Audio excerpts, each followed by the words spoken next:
Hi. So in November 2009, my wife and I quit our jobs. We bought 2 bikes, and we set out to bike around the world. And it was a little while later, in January 2011, that we were biking along the coast of Mozambique when we finally really viscerally understood climate change. We'd been traveling by bike in Africa for almost 16 months by then. We'd covered 7,000 miles, and we were exhausted. And so when we reached Beira, in the central part of the country, we decided to take a break for a few days. We stayed with a couple of Portuguese expats, and on our 3rd day there, they took us swimming. And to get to the beach, we had to drive along the coast through a series of rice paddies, and then we crested a small dune, maybe a yard high, and went down to the water on the other side. And the water was maybe slightly lower than the fields on the land side of the dune, but not much. And while we were there, our host, Jorge, told us that a few years before there had been a typhoon, and the sea had crested the dune and flooded the fields, leaving them covered with salt, so they couldn't be used to grow anything anymore. And they had to be left that way for years before finally the rains had flushed the salt out of the soil, and the fields were again fit for farming, which had only recently happened at that time. And it was the next day, as we were biking out of Beira, that it really hit us. We biked for hours along the coast at sea level, past field after field at sea level, and village after village at sea level, which depended on those fields to survive. It was mango season, and the roads were just lined with women and children selling baskets of mangoes. We must have passed really thousands of people in that morning. And the whole time we just kept thinking, if one storm is enough to deprive these people of a way to grow food for several years, what's going to happen when these storms become more frequent? In essence, if climate change gets worse, how are these people going to survive? And the predictions for Mozambique, they're like anywhere else. It's more weird weather. Some models say the monsoon might stop altogether. Other models say it will just become more erratic, more extreme. All of them agree there will be more severe storms, more flooding.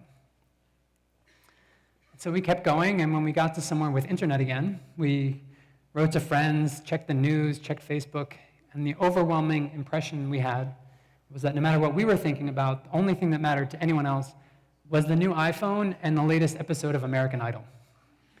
We really felt alone.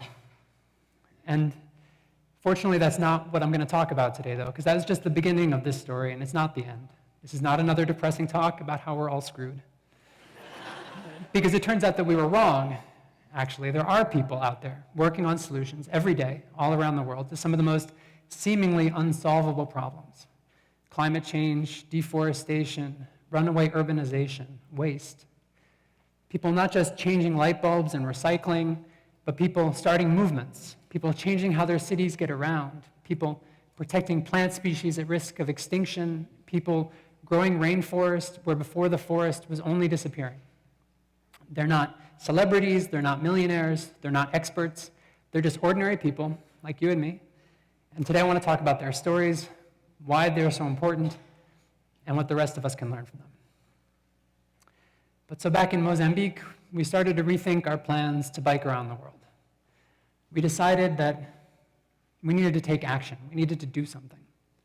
And so we traded our bikes for a video camera, and we set out from New York to Rio de Janeiro by public transportation. The idea was to look for people taking action, and we weren't at all sure if we were going to find them, so we Googled. And we started writing emails to friends, asking for contacts and advice. And then little by little, we did find them, first in every country, then in every city, and eventually in almost every town. People who at first, they really did seem like superheroes. Take Eufemia, for instance. We met Eufemia in rural Chiapas, Mexico, near the border with Guatemala, where drug traffickers are a growing danger. As long as her village has been there, they have cut the forest to plant beans and corn, and then when the soil becomes exhausted, they move on. It's slash and burn agriculture. It's one of the leading causes of deforestation worldwide. And Eufemia's brother one day decided that it also doesn't make any sense.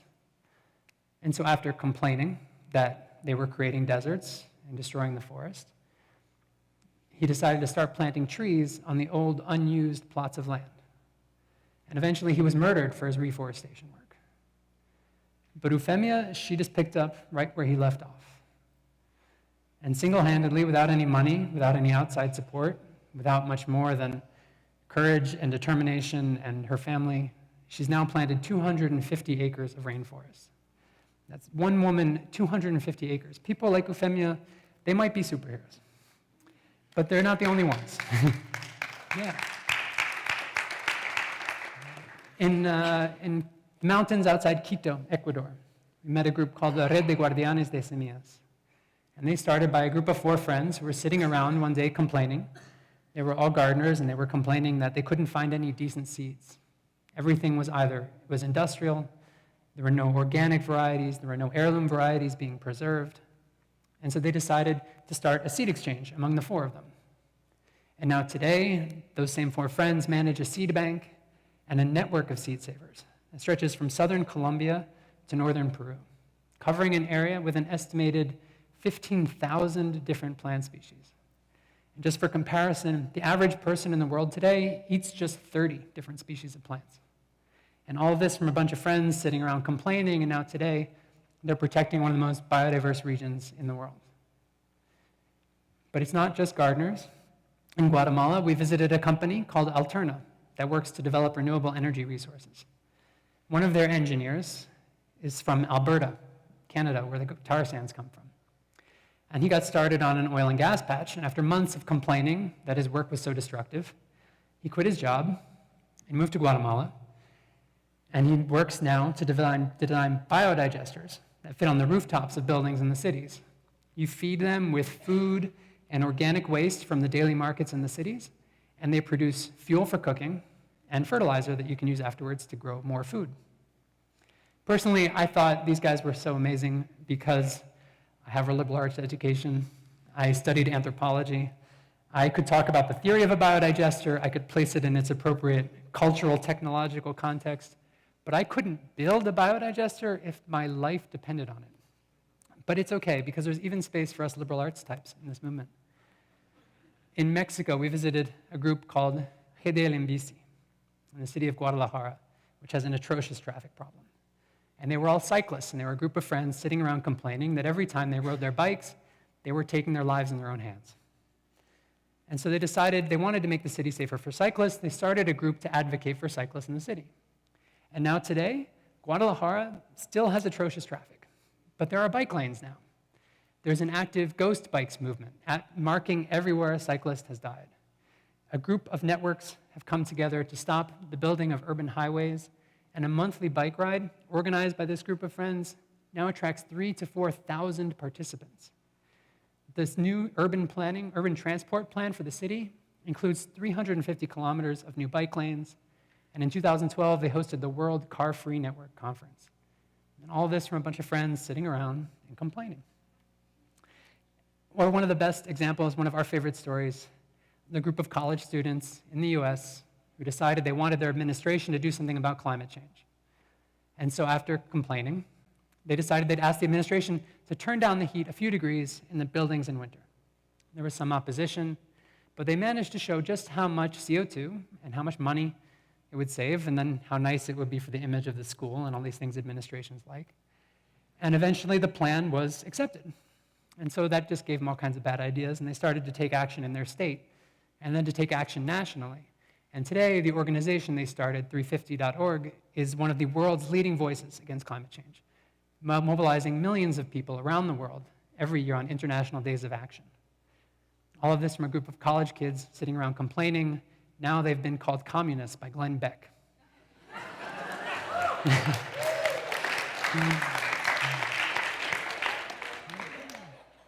And everywhere we went, we started finding people taking action. There were people starting community gardens, people founding transition towns, people building buildings from recycled materials,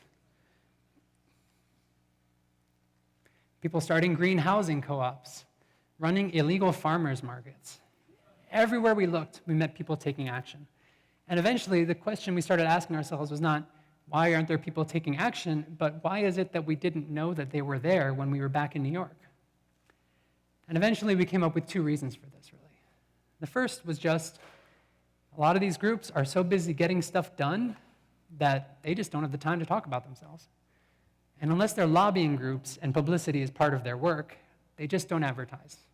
And so while they're well known in their city and they're respected in their town, they're not really known in the next town over. And so if we all tend to assume that we know the activists in our own town, but we never hear about the ones next door, and so we tend to assume that they just don't exist. And the second reason why we never hear about these groups, we only came to at the end of our trip. Our goal when we left New York, was the Rio Plus 20 Earth Summit in June 2012 in Rio de Janeiro. It was the largest conference on the environment and sustainable development ever held. Over 60,000 people came to Rio for 3 days. NGOs and government delegations began arriving weeks in advance. We were lucky enough to get tickets to go in, passes to enter into the UN summit, and we listened to the NGO presentations, and we followed the government negotiations from afar, at least, as they talked hour after hour, day after day, to arrive at a final text. And then for 3 days, the heads of state and high-level diplomats fly in, they give a bunch of speeches, they take a bunch of pictures, and then they sign the document, and they all fly home. And the document itself, the Rio Plus 20 Declaration, the whole reason this conference was held, was for anyone who wanted serious action on the environment, it was a huge disappointment. No binding targets were set, no new treaties were signed. Greenpeace called it the world's longest suicide note. And 60,000 people came together for 3 days, thousands more worked for years beforehand to prepare the conference, and nothing came out of it. It was a failure, just like Copenhagen or Durban or any of the other high-profile climate environmental negotiations. And that's why we all think that there's nothing happening on the environment.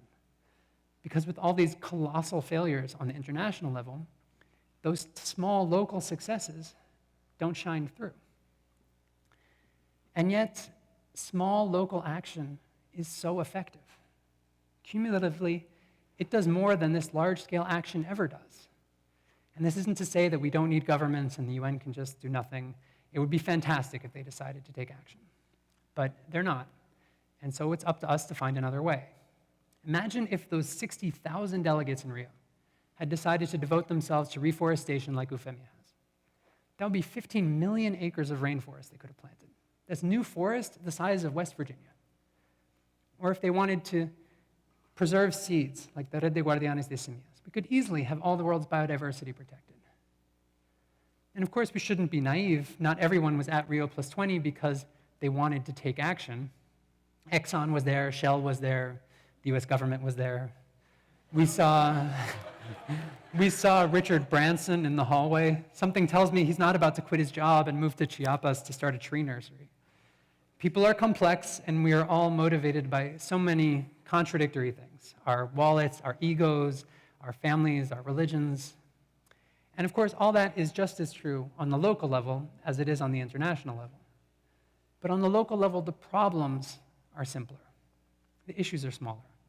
And so while it might be impossible to negotiate a treaty with binding carbon emissions targets for every country on Earth, it probably is impossible, frankly.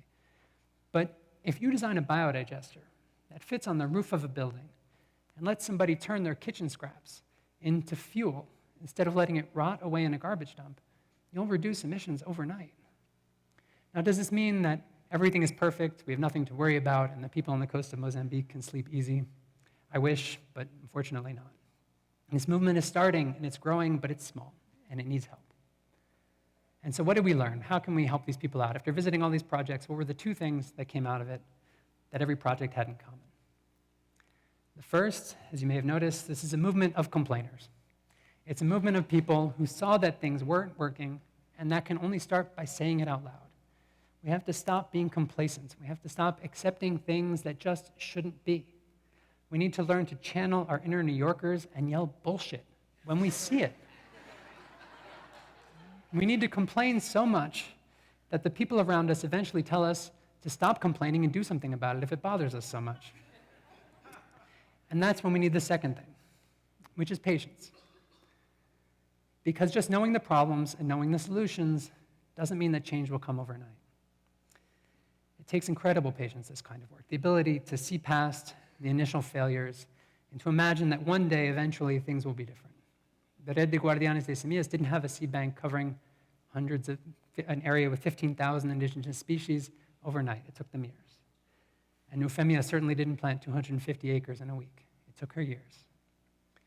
But if we are patient enough, and if we keep complaining and keep pointing out the problems, then there's no reason why we can't change our communities. And if every community changes, then the whole world will look different, whether the big players want it to or not.